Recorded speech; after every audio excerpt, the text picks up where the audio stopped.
जेलन और उसका हस्बैंड कायल वियतनाम के एक बीच टूरिस्ट रिट्रीट पर हॉलीडे मना रहे होते हैं। दोनों एक ओवर वाटर बंगलो में रहते हैं। जेलन काफ़ी हद तक विड्रॉन रहती है और ट्रॉमा में होती है क्योंकि उसने कुछ टाइम पहले एक होम बर्थ के दौरान स्टील बर्थ सफ़र किया होता है। इस घटना के बाद वो अपनी फैमिली और फ्रेंड से ज़्यादातर सिर्फ सोशल मीडिया के थ्रू ही कांटेक्ट में रहती है।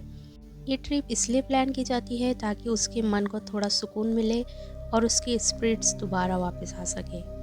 लेकिन उनकी दूसरी रात को ही रिजॉर्ट पर एक वायलेंट ट्रॉपिकल स्टॉर्म आ जाता है। तूफान इतना भयंकर होता है कि बंगलों में पानी भर जाता है और फिर वो अपनी मोरिंग से टूटकर मेन लैंड से दूर समंदर में बहने लगता है।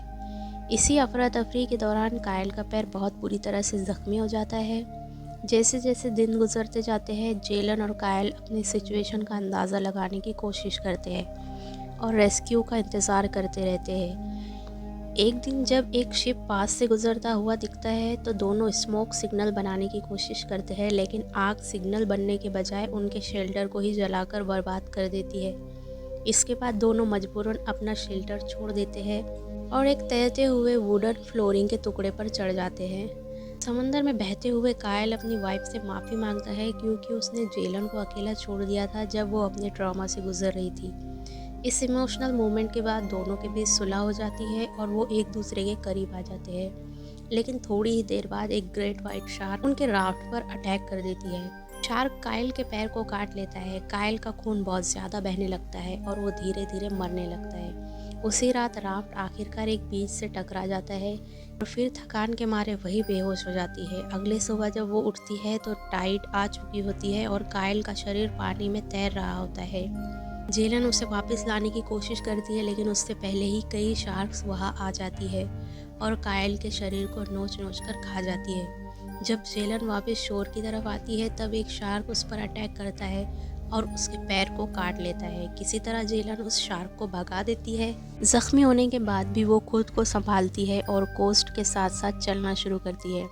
कुछ दूर जाने के बाद उसकी मुलाकात एक लोकल फिशरमैन से होती है जो अपनी छोटी सी बोट में होता है। वो फिशरमैन जेलन के ज़ख्मों को सिल देता है। जब जेलन थकान की वजह से सो जाती है तब फिशरमैन अपना वायर चेक करने के लिए पानी में डाइव करता है, लेकिन वो शार्क के हमले का शिकार हो जाता है और उसकी मौत हो जाती है।